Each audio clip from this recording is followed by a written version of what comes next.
Right, so the Israeli state has launched yet another devastating wave of attacks against Iran, following on from Iran's devastating retaliation yesterday, which Israel were in no way prepared for. Retaliation under what Iran have called Operation True Promise 3, and where the previous two True Promise operations were one and done retaliations for smaller Israeli attacks, this time it's escalated into what is appearing more and more to be confirmation of a full-blown war. Instead of de-escalating, Tel Aviv has escalated its military operations, resuming its assault on Iran under what they are calling Operation Lion's Courage, which is as big a lie in and of itself as Israel have ever come out with, given yet again women and children have been the main casualties of their latest strikes.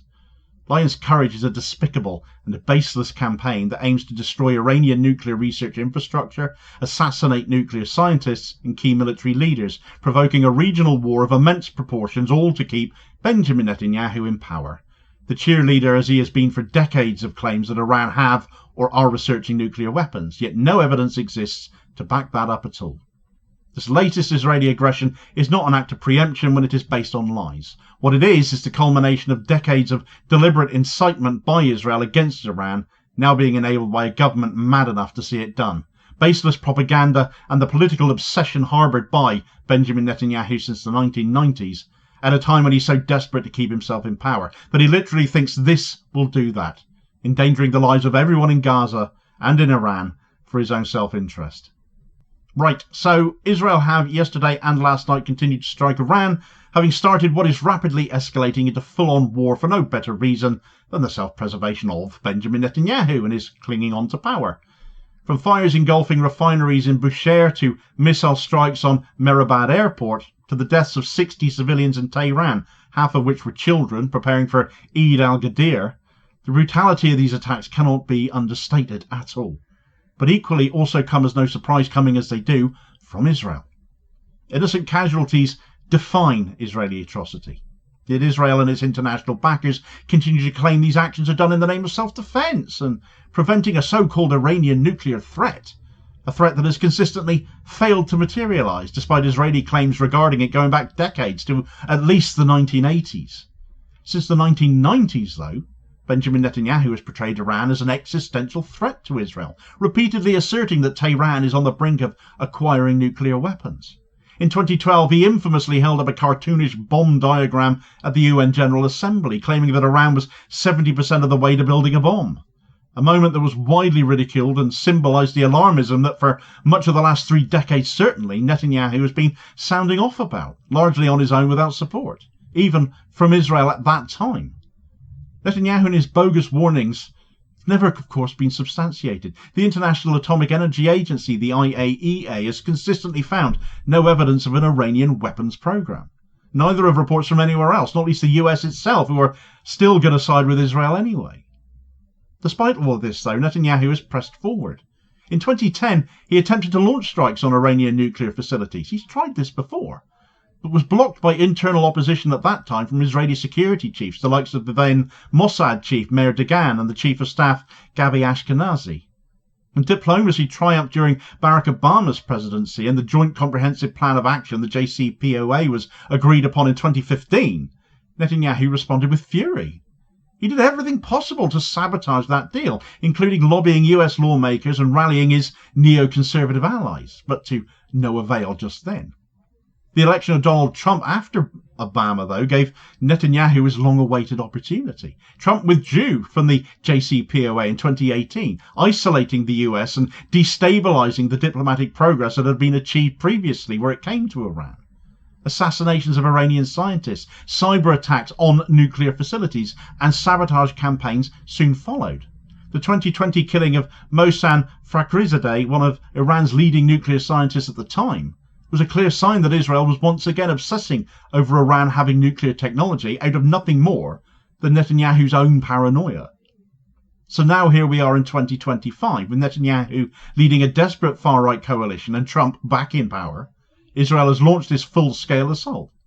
The excuses are the same as they have been for decades now, but the stakes are a lot higher. Netanyahu, facing domestic discontent and potential legal consequences over corruption and under international law for genocide, and is a wanted war criminal in himself with an arrest warrant out for him issued by the ICC, is wagering on yet more war as a means to his political survival, because that is all that matters to him. The latest wave of Israeli strikes under Operation Lion's Courage have been horrendous. Yesterday, missile attacks struck 2 gas refineries in Bushehr, setting them ablaze.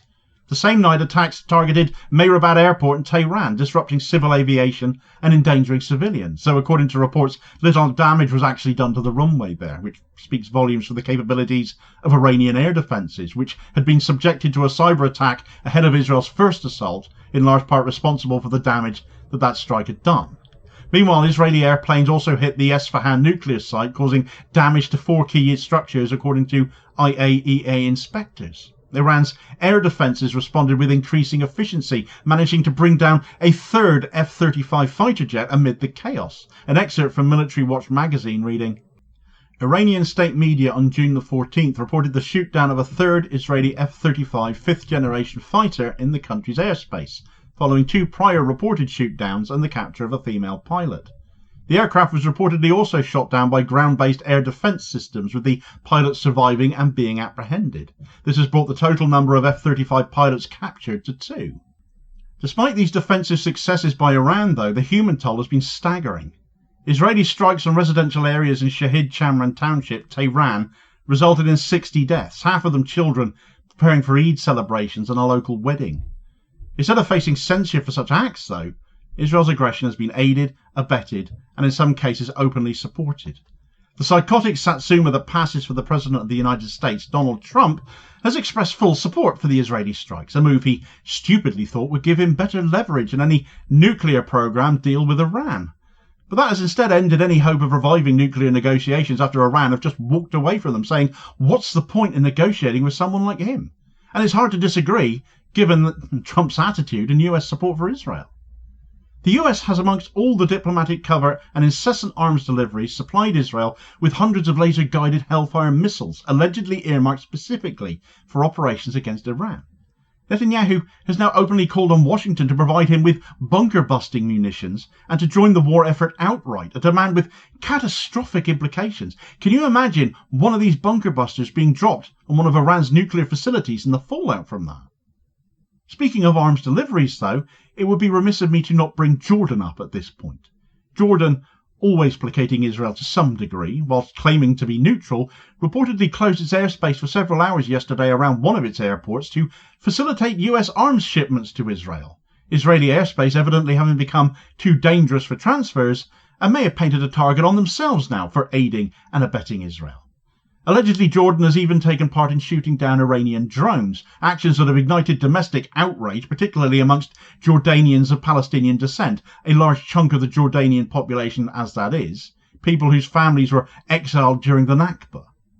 In addition to widespread strikes, Israel has resumed its policy of assassination as well. 3 more Iranian nuclear scientists have been reported killed in the latest Israeli strikes. These are all part of one of Operation Lion's Courage main aims, which is to eliminate Iran's nuclear scientific capacity and intimidate its academic community, but blow to the civilian cost of Israel's indiscriminacy in their strikes. The moral depravity of targeting scientists and their families is par for the course for Israel and their most moral army, though, isn't it? Adding to the tension, Israel reportedly attempted to assassinate a senior Houthi military commander in Yemen during the strikes on Iran, in what appears to be simultaneous front expansion, as the Houthis also fired on Tel Aviv overnight. The attempt failed, but it shows Israel under Netanyahu will continue fighting as much war on as many fronts as he possibly can to keep himself in power, driving a wider regional conflict. Netanyahu is hardly the only madman driving this attrition right now, though. In a chilling statement, Israel's mad Defense Minister Israel Katz threatened to burn Tehran if Iranian attacks continue. A genocidal threat by any reasonable measure, but given the fallout in Israel, not one they can seemingly back up right now. This follows Israel's formal declaration that Iran is now its primary war theatre, with Gaza now reduced to a secondary front. Not a great surprise when you consider Israel is largely just bombing the rubble in Gaza these days. Such is what it has been reduced to. And well, what about all those hostages now, incidentally? This pivot just confirms what many have long argued, though, that Israel's war has never been about security, never been about hostages. It certainly isn't about nuclear weapons now. It's all about political strategy. It's all about a regional power play. And for Netanyahu, it's a desperate bid for political survival, that he will go to any lengths, make as much war, cause as much atrocity, and end as many lives as it takes to achieve that one single aim. All of this, everything happening in the Middle East at Israel's instigation, is from one goal: Netanyahu staying in power. What we are witnessing is not a defensive campaign, it is an offensive war of choice, built on lies, propelled by fear-mongering and executed with impunity. Israel's long obsession with Iran has culminated in a military campaign that not only endangers regional stability, but threatens to engulf the world in a catastrophic confrontation. Benjamin Netanyahu, once the lone voice warning about Iran's phantom nukes, has finally found the means and moment to enact his fantasy. But it is not just he who bears the responsibility. The complicity of Western powers, regional allies, and a global media unwilling to speak truth to power have all enabled this horror as well. Now more than ever, the world has got to say no. No to war built on lies. No to assassinations of scientists. No to the bombing of children during holy festivals. No to the weapons transfers and diplomatic shields that allow this to happen. The people of the world must demand that their leaders act with integrity and courage and reject this endless cycle of militarism and bloodshed that leaders like Netanyahu and Trump perpetuate for their own goals and grandstanding and obsession with power and how to keep it. Much of what you've heard here you won't have heard in the media. It's par for the course for them as well. There's complicity in that as well. So for more on what they aren't telling you, do check out this video recommendation here as your suggested next watch.